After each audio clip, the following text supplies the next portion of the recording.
Welcome to Real Careers, Real Talk, a partnership between the Kalamazoo Public Schools and Kalamazoo RESA. My name is Lori Batesy, and I'm a career coach with Kalamazoo RESA and primarily work with Kalamazoo Public Schools. Our goal with Real Careers, Real Talk is to help introduce you to different work and careers right here in Kalamazoo. Today, we're talking with Churu Yun, a product designer at Argenta Park. Hi, Churu. Hi. So, as I was learning a little bit about you before this interview, I heard that you have a pretty cool Kalamazoo Public School connection story. I think we should start with that. Okay, sounds great. I went to Kalamazoo Central, so Kalamazoo is my hometown. I didn't get the best grades in high school. I was always told, you seem like you should be doing really well, and I just struggled. And I think my junior year, I was in an art class, and someone came in. They weren't a student; they were probably a teacher, and they were walking by, and they caught a glimpse of my drawing, and they said, "Hey, you should come down to this other classroom and check out this other class that's down the hall.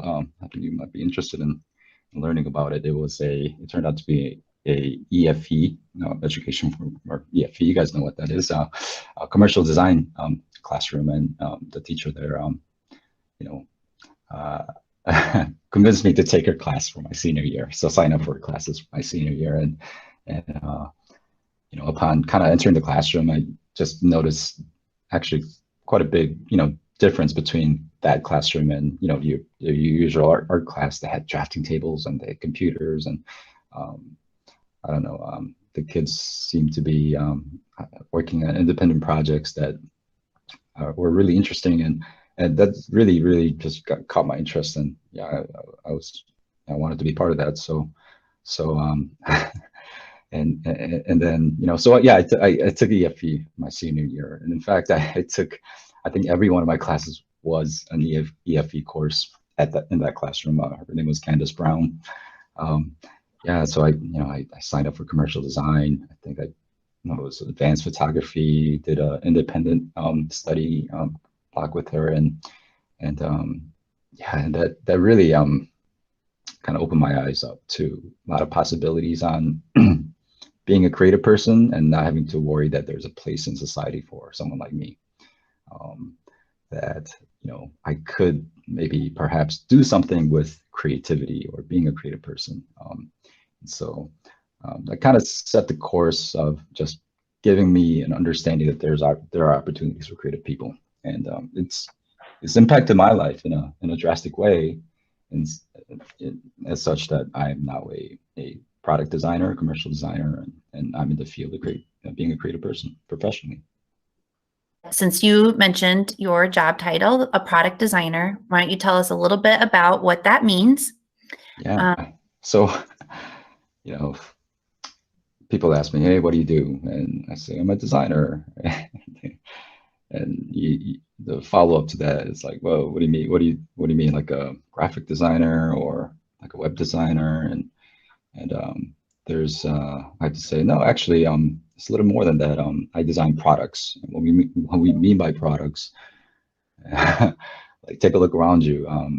You're surrounded by things, okay? Whether it's from the shoes on your feet to the phone in your hand, and even the software inside that phone. There are people that are in charge of designing those things or making those things a reality, and every aspect of that too.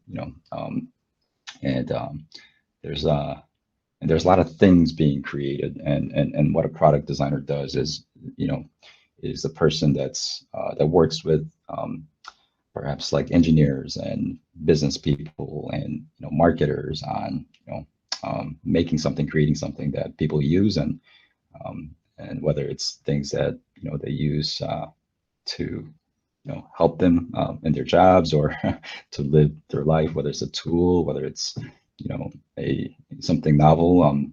There's someone like me that's figuring out, well, what does it need to be And that's actually a really big question. You know, everything from what does it need to feel like, look like, behave like. Um, Someone like me actually defines that, and there's a lot of skills that I use to help me define those things and communicate to people that are going to be making those things, that it is a good idea and that it is worthwhile. In my career, I've designed for all kinds of things: cars, phones, apps. Let's see, I mean, planes, you name it. I guess one thing that one project that I was, you know, I'm pretty proud of is being part of a team that kind of redesigned how what an inside of a car might have to be like to. I guess the problem is that, you know, right now they're putting lots of touchscreens inside cars, and so a few years ago we worked with a car maker to see if we can make that better, because the problem with touchscreens inside cars is that they require a lot of attention and they might be dangerous for driving. So you know, if you really wanted to improve safety inside cars, you probably don't want to put too many distracting things inside cars. So what we did was, you know, we kind of reinvented how you might interact with a infotainment system, or, you know, the computers inside cars, so that you can still enjoy, you know, music and connect with people. You know, go where you need to go through GPS, all of that, without having to physically touch a screen. You can, and they've built that, and now you can see it, you know, in real life, where, you know, lots of people are using it, and hopefully it's helping them be safer on the road. And sometimes, you know, it's projects that, you know, require us to think about things that doesn't even exist yet, and so a lot of the times we have to live a little bit in the future, you know, not so far in the future that it's fiction, and that it's fiction that we have to come out that can be made real. And so, you know, we're talking about cars. You know, we were asked by, we worked with a company to think about how an autonomous vehicle or self-driving car would look like and feel like, and how would you drive one if there were no steering wheels or gas pedals. So, you know, we had to pull out all the stops on trying to figure out, you know, if it, you know, if and it is going to be eventually the case, when self-driving cars become a reality, like what could it look like, and how would it actually work? So those are some of the things that we have to do as product designers, and we work with lots of different people, like engineers and strategists and researchers and things, and people of all sorts of backgrounds, to have a really informed idea on what it could be. It's something I hear that you're saying now too, is you might have to problem solve and critically think about things that don't even exist yet, right? And that's something that we talk to our students about, is you might be preparing right now for a career that doesn't even exist yet. So how are those kind of common skills, like problem solving, critical thinking, not even specific to your career as design, but general skills, how do those impact what you do? Yeah, well, there's design is a really exciting field right now, because it's growing and changing based on the overall, I guess, evolution of technology, the things that we know how to do as human beings, as societies. So, you know, not too long ago, we didn't have these touch screens that were in our pockets, and you know, really powerful computers that are so small that you could pretty much put it into anything, or the internet. You know, this you know, method of, you know, sending data from one place to another without cords. You know, and so all of, you know, the advancements that's happening, you know, in technology is really allowing, you know, essentially the creative people to mold technology in really interesting ways.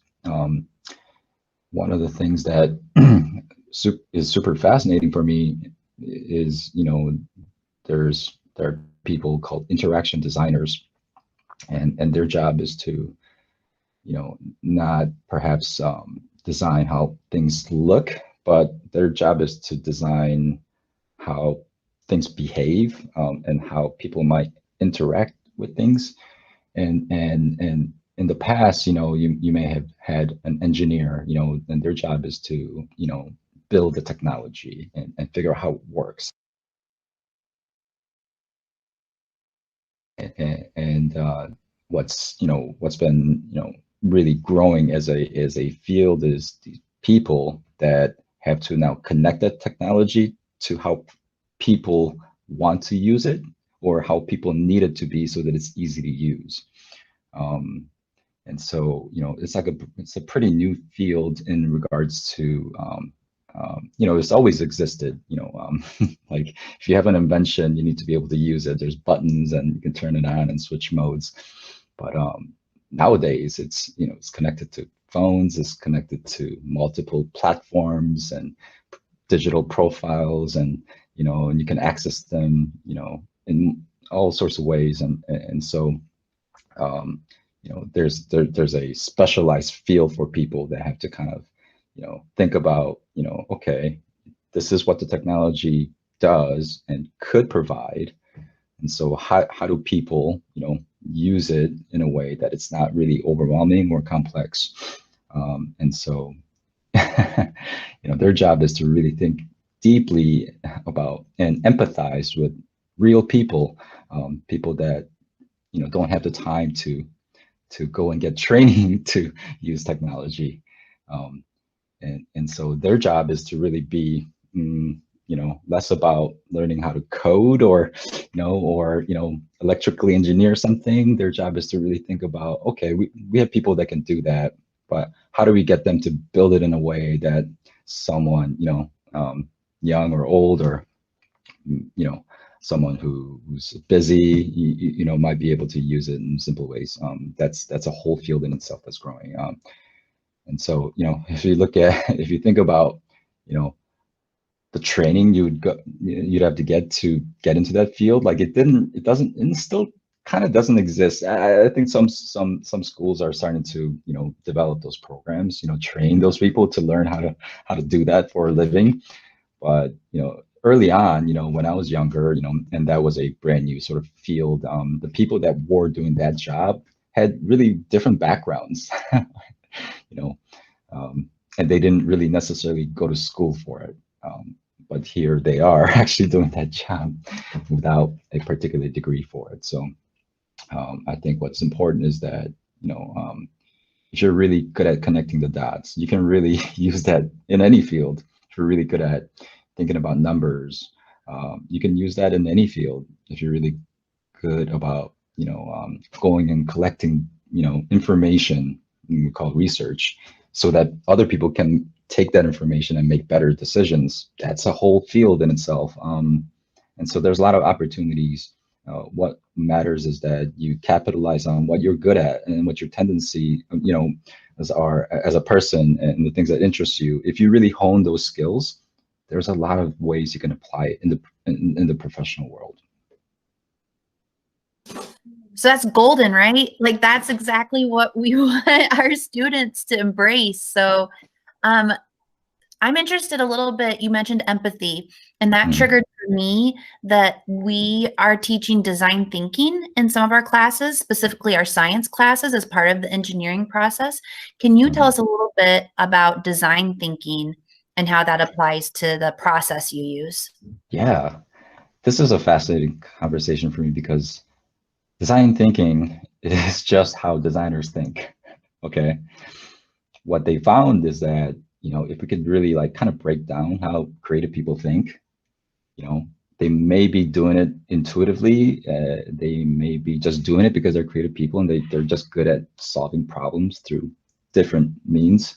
If you can kind of understand and break that down and how they do that, and even if you're not a creative person or traditional, everybody's creative. If you're, but they found that anybody can essentially try to adopt that breakdown, that process, and if they apply it to anything, that you can get something really interesting out of it. And so that's essentially what design thinking is. It's just a term for, And there's many ways to break that down and quantify that, but design thinking is just trying to quantify how creative people think, and make sure that they understand, you know, that you can learn lessons on how creative people think to solve problems and apply to anything. And so it's kind of like, you know, the scientific method, right? Where there's kind of a format, and essentially design thinking is becoming a clear picture these days, because more and more people have contributed to defining what design thinking is and how we can use it in the professional world. For me, design thinking is that I already think like a designer because I am a designer, but at the same time, you know, I need to participate. A designer can't be a designer by themselves. They need, partners. They need people that are good at other things, like numbers and research and engineering and science and all of those things. And so, if I want to be the best at my job, and if other people in other fields are interested in learning about how I as a creative person solves problems, I need to be aware of my own process, not just do it because it feels intuitive to me. And that's something that is gaining traction in the business world, and it's allowing us to be more creative and have more impact. Okay, so another part of the design process is sometimes if something doesn't work right, you have to make changes to it. Can you talk a little bit about that part for you, and give me some specifics? Like, what's something that you made that you were like, this is going to be awesome, and then it didn't work out the way you wanted it to? Yeah, and maybe this is, more, I guess, anecdotal for me, as a designer, the type of designer I am is that I have a really hard time architecting something in my head and then knowing, it's the right answer, and then therefore it should work. Like, I'm not an engineer. I don't have all the principles and the physics knowledge and, the scientific knowledge to calculate stuff, and say, okay, the results should be, what the formula is. I'm the type of person where, I can dream something up, but and I know where I want to get to, but I have to start kind of getting things down on paper, and models and drawings and things like that to start testing whether that's actually true or not. And in order to get to the end goal of, something awesome, something that works amazing and is beautiful, it's going to take me a while to get there, and it's going to take a lot of trial and error. And so what we say is, if you want to think like a designer, you have to be pretty, we call it iterative process, where, you can't be afraid to get it wrong. As long as you can quickly get to something, learn as much as you can on why it didn't work, tweak a few things, try it again. And if you can do that over and over again, you're going to eventually get to something really awesome and worthwhile. Let's be aware of that, and let's allow that to happen instead of being mad that it didn't work out the first time. So you were having some struggles, and then you got connected with the EFE programs, right? Yeah. So love that part of the story. Mm-hmm. And then tell us, how did you bridge that part of your experience to where you are now? Okay, so yeah, I struggled with my grades. I wasn't getting grades, and I think it had a lot to do with just not knowing, what is this all for, and EFE kind of answered that for me, like, hey, like there's value in what you do, so when I took an EFE course, it just opened my eyes up, like, okay, there's values that I could, or there's value in what I do. How do I break into that? And they kind of connected the dots for me. Like, yeah, you have to probably go to art school. Well, how do you go to art school? You have to have a portfolio. I didn't have a portfolio, and so EFE class, helped me put together a portfolio. And if I didn't have one, well, these are the things that you should have in your portfolio. Let's figure out how to make that stuff. Let's spend the time doing it. So you have a portfolio. Hey, and then let's take this portfolio to some art classes or colleges and see if they will accept you, to see if you have something to work with.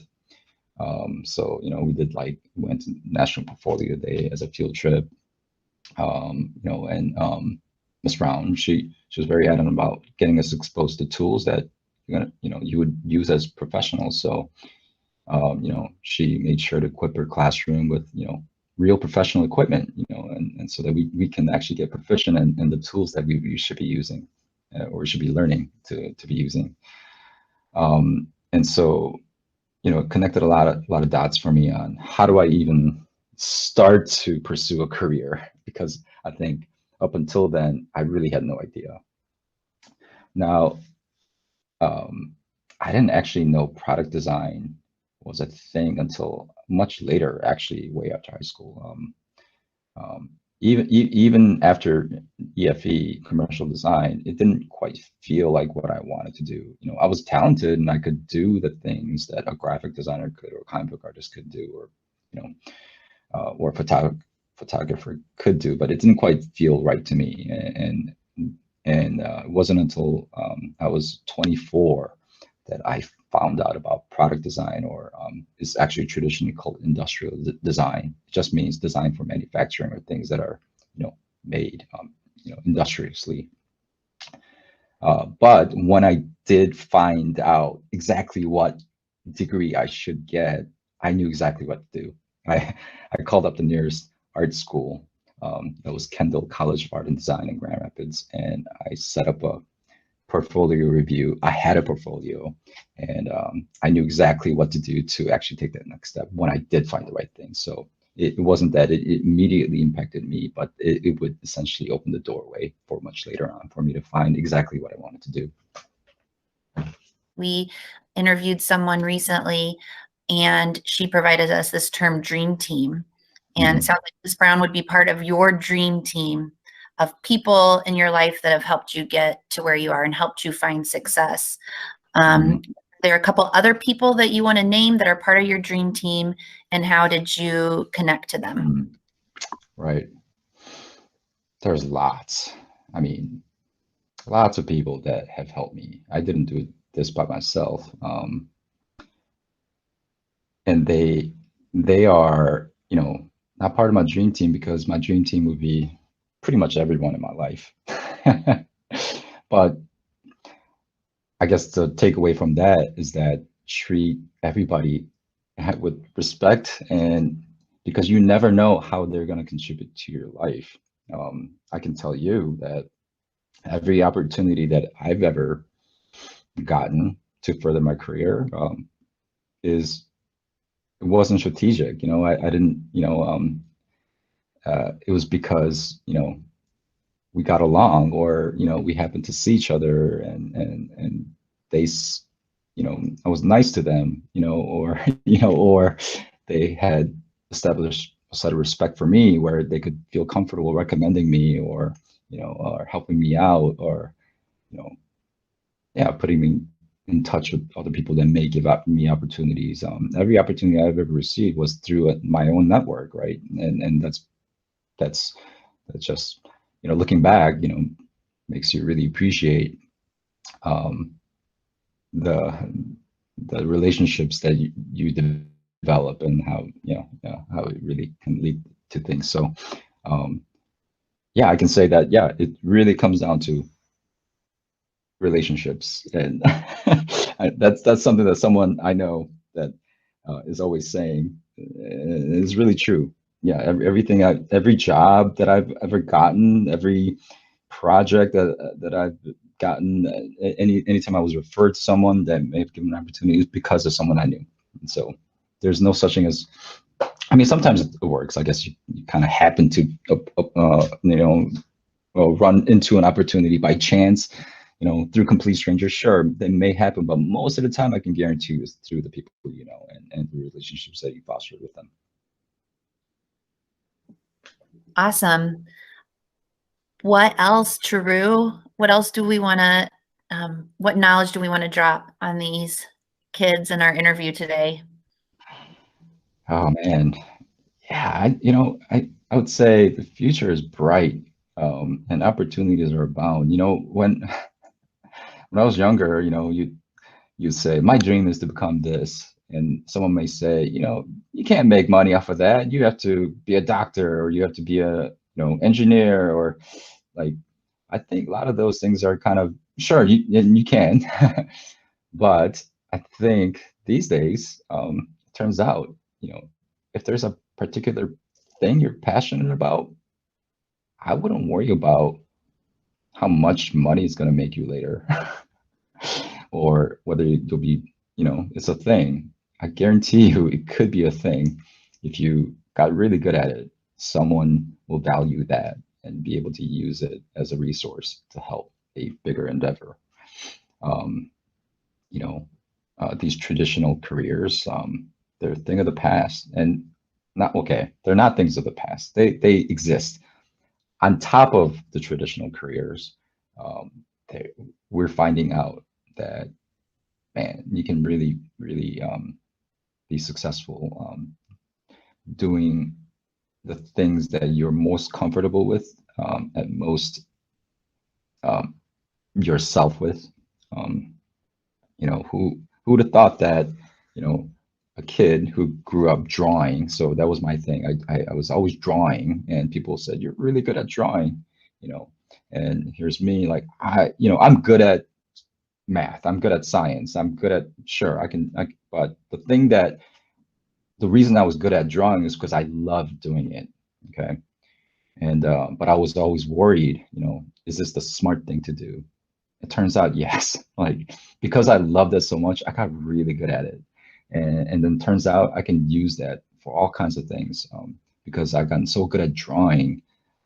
I could literally draw these ideas that doesn't exist yet and show people, to say, we should make this. And they say, I understand why that is a good idea, because you communicated it so well, not with words, but with a picture. And so therefore, here's I'm going to give you permission to do it. Yeah, for me, that was drawing. I could say, if you're really, if you really truly love connecting with people, and like, there's a place for you at a design firm. If you're really good with numbers, there's a place for you at a design firm, a creative company, because we need people like that, not just designers. So that's what I would say to kids is, if you feel like it's if you're doing something for the sake of something else, but it doesn't make you happy, it may not be the best thing. Give that thing that you're passionate about a try, or always keep that in your back pocket, because that may be the thing that actually makes you fulfilled. And that feels like our parting words that we want to end on, right, Churu? That's very inspirational. I feel like the part that you just said about communication for you is drawing is something that I love for our kids too, that there are non-traditional forms of communication. And I really appreciate that insight as well. So thank you so much for joining us, Churu, and telling us about product design and what life circumstances got you to where you are in your job. Thank you very much.